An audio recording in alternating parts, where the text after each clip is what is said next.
حكيم فتولوا عنه مدين فأقبلوا إليه يزفون.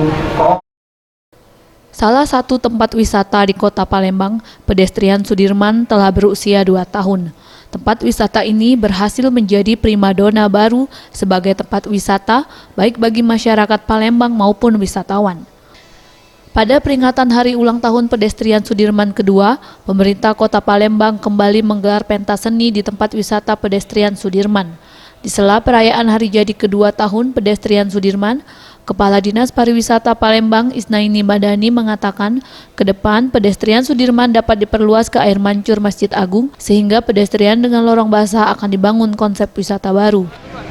Kita harapkan ke depan pedestrian Sudirman dapat juga memperluas zonanya ke arah Masjid Agung ya, ke arah air mancur sehingga nanti antara pedestrian Sudirman dan lorong basah yang nanti akan kita buat juga konsep baru menjadi lorong basah night tourism market ya, di mana nanti lorong basah bukan hanya sebagai kuliner market tetapi juga dilengkapi dengan atraksi dan juga souvenir.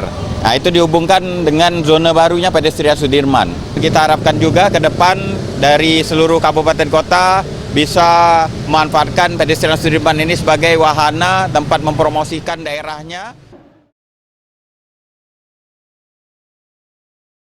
Ia juga berharap kawasan wisata ini dapat juga dimanfaatkan pemerintah kabupaten kota di Sumatera Selatan untuk mempromosikan keunggulan dari kabupaten kota masing-masing.